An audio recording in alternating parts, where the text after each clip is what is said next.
pour le climat, c'est une association qui affirme qu'on peut réduire les émissions de gaz à effet de serre de son alimentation de plus de la moitié, simplement en jouant sur 3 critères. Premier critère, respect de la saison. Deuxième critère, dans la mesure du possible, des produits d'origine locale. Et troisième critère, en privilégiant le végétal.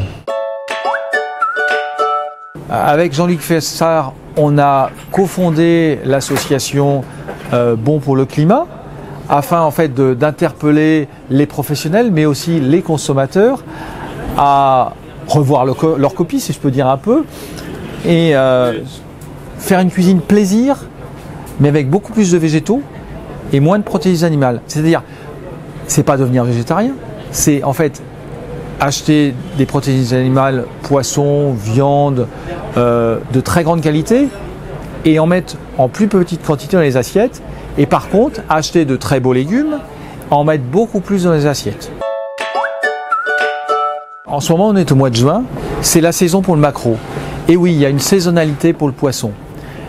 Ça peut vous surprendre, mais en fait c'est là où le poisson se regroupe pour frayer, pour se reproduire. Et c'est là où il est bien le meilleur, parce que sa chair est bien grasse et vous allez vous régaler. Saisonnalité ne veut pas toujours dire durabilité. Il n'y a aucun souci d'aller pêcher du poisson quand il se regroupe pour frayer si les stocks sont en pleine forme. Par contre, c'est un danger de le faire sur des poissons qui sont menacés, parce qu'à ce moment-là, bien évidemment, vous allez les empêcher de se reproduire et vous allez encore plus, si je peux dire entre guillemets, taper dans le stock, voire faire disparaître cette espèce.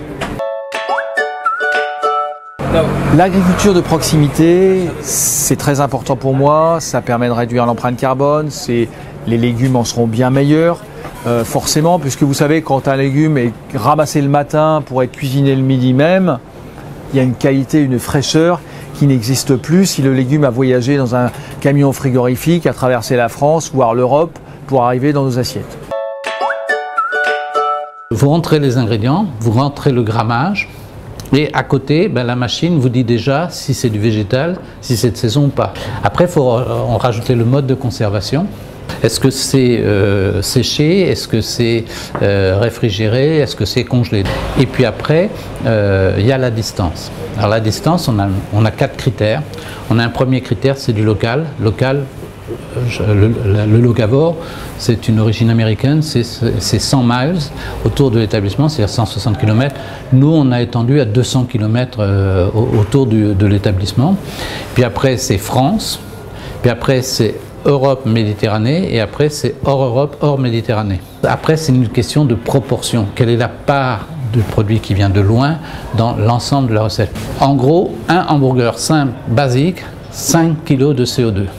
Un repas moyen en France, c'est 2,5 kg. C'est-à-dire déjà en un seul hamburger, vous avez consommé la valeur de 2 repas. Vous avez le pouvoir, vous consommateurs, de choisir ce que vous voulez manger. C'est vous qui avez la force, le pouvoir de dire « je ne veux pas ce produit, moi je veux ce bon produit ».